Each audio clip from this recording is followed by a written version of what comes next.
Good morning! Day 2 na natin sa Pinas, guys. Today is a Sunday and 11:06 na ng umaga. And obviously, andito tayo sa bahay namin. So, nasa taas na ako kanina pagkarating namin. Nag-check ako ng mga damit. Nahanap ko yung mga pambahay ko na iba. Hindi ko na alam kung saan ko pinaglalagay. And by the way, ano pala siya? Andun sa may laundry. Kasi maglalaba din kami. So, nilinisan niya muna yung ating washing machine. Mainit sa taas. Doon saan ako mag-video. Pero dito na lang kasi may aircon. Haul lang natin yung mga nabili natin sa Shopee. Kasi yung iba dito, sasama sa lalabhan. Tadaan! Bumili ako ng curler. Na-mention ko na ito kagabi kung napanood niyo yung vlog natin kagabi. Bumili ako ng curler, kaya bumili rin ako ng hairspray sa Watsons kahapon. So, ito yung binili ko, Glad King. Ito yung pang big curls. Ang tagal ko ng trip bumili ng ganito kasi gusto ko nga yung mga big curls na ganyan. So, kumuha ako nitong, ano bang size nito? Nakalimutan ko na. Lagay ko sa screen. Nasa description siya ng Shopee. So, anyway, ganyan lang siya. Color black. Meron tong, I think, 3 kulay. Red and then green. Tapos itong black.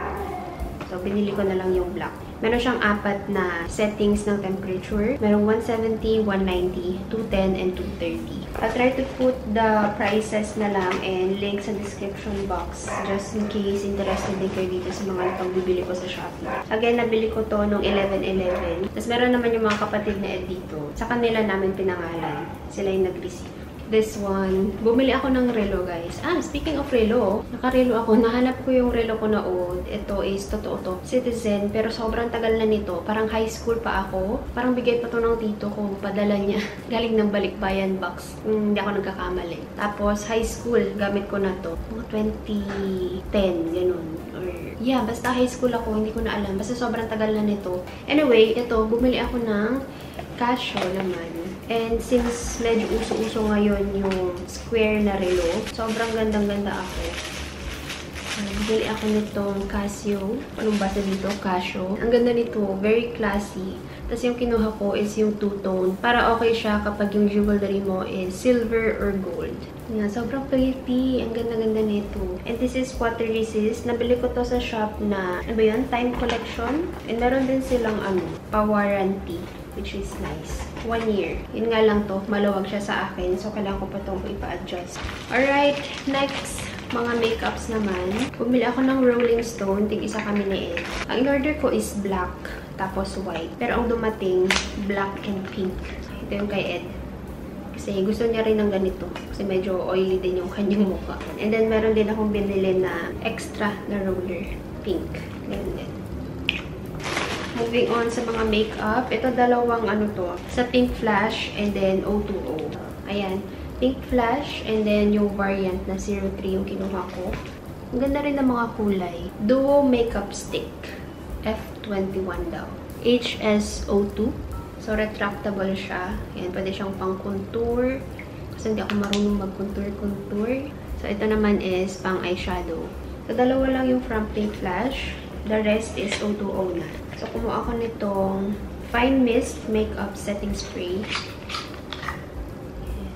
Yung parang eyeshadow din. Yun nga lang, hindi ko alam kung retractable to o ano. Kasi pag iniikot ko yung ilalim, walang nangyayari. So, hindi ko alam kung ganito lang siya kadami. Pero meron siyang pantasa. Hindi ko alam kung, ayan o. Natatasahan kaya to. Pero mukha siyang plastic. Anyway, ito yung 08 cement. Bilisan na natin para makapag-start na tayong maglaba. Okay, next, concealer. Ito yung kanilang lightweight and seamless concealer. Shade na kinuha ko is 03. I'm not sure dito, pero I think okay naman siya sa aking skin tone. And then, Glow Color Bounce Blush. 04 Subtle and 06 Dotting.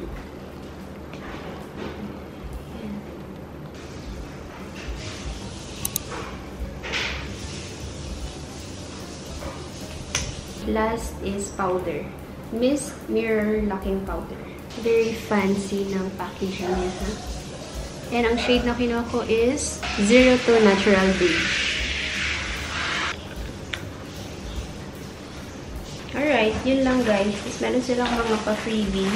Sleeping Mask. Collagen Firming Sleeping Mask. Ito, maliit na puff brush. Tapos, yan. Pang eyeshadow siguro to. Meron talagang asong tumatahol yun. Naririnig mo ba yan? Kaso ng kapitbahay. Ito, bumili ako ng sandals. And kung di ako nagkakamali, parang Marikina made ata to. So, kumuha ako ng black. Mabilis na lang tayo ha, kasi dami ko naman gagawin. Itong cords na pants, tapos parang sando. Ay, sando ba siya? Ay, baliktad pala. Ayan. Ang color nito is olive green. Ito, bumili ako ng mga undies din.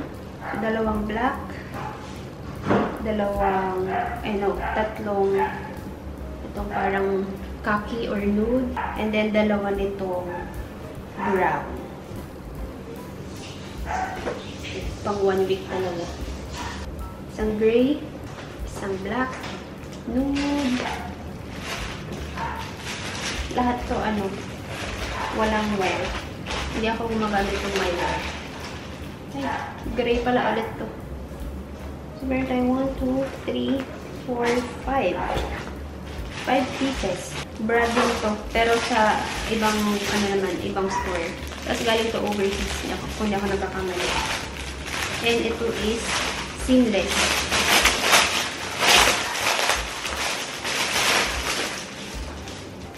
Yeah, ito nga yan. Medyo mas mahal to. Pero yung quality is medyo mas okay siya. Compare dito. Tapos yun nga, seamless siya. So, kumuha ako ng dalawa. Color black and nude. Tadaan! Parang lambot niya. Okay. Plus 2. Meron tayong pants. Ayan. Ang cute nito. And then, pwede din siyang lagyan ng belt. Pero medyo garterized yung likod. Alright, last is long chunk na dumpling bag. Cute. Yun nga lang, mali yung na-order ko dito. Akala ko yung may strap yung napili ko. Wala pala. So, kailangan ko pang mag-order ng separate na strap niya. So, ayan lang siya. Pero in fairness maganda rin yung stitching niya.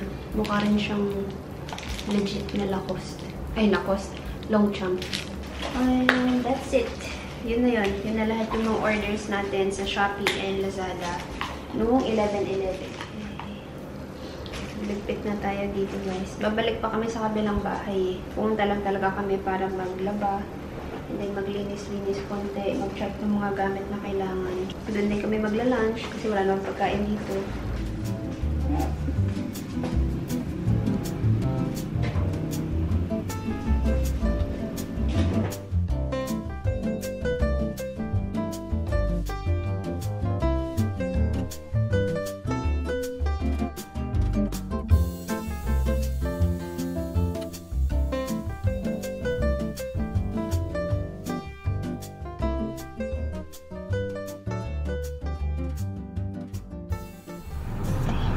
Balik na kami, guys. Hindi na ako naka-vlog. Pero tapos ako sa bahay. Kinuha namin yung mga nilabhan. Pero hindi namin nalabhan lahat kasi gutom na kami. So, balik na kami sa kabilang bahay. And then, itong mga to, doon na namin sasampay. Kasi mga gagamitin namin yung mga yan eh. Hindi na namin iniwan. Tapos, yung isang load pa na hindi namin nagagawa dito. Isang load ng laundry. Doon na lang sa kabila. Hawak ko yung Fabcon kasi naka-open siya. Matapon dun sa likod eh. Ay, I'm super hungry. Oras na natin ay 1:05 na. Dala-dala din namin yung rice cooker. Kasi yung rice cooker sa kabila medyo gumagana pa naman, pero since ito kasi hindi naman nagagamit, kunin na lang namin. Uhaw na rin ako. Ay, sakto. Malubat na tayo, guys. Anyway, that's it for now. Tingnan natin kung kailan ulit tayo babalik. Ay, bukas. Ay, di pala. Mag-mall pala kami bukas. MOA. Sakto holiday sa UAE bukas. So, wala siyang pasok. Naka-work from home pa yan siya ng 1 week. So, Tuesday to Friday, meron pa siyang work. So, bukas mga kapag mall tayo for the last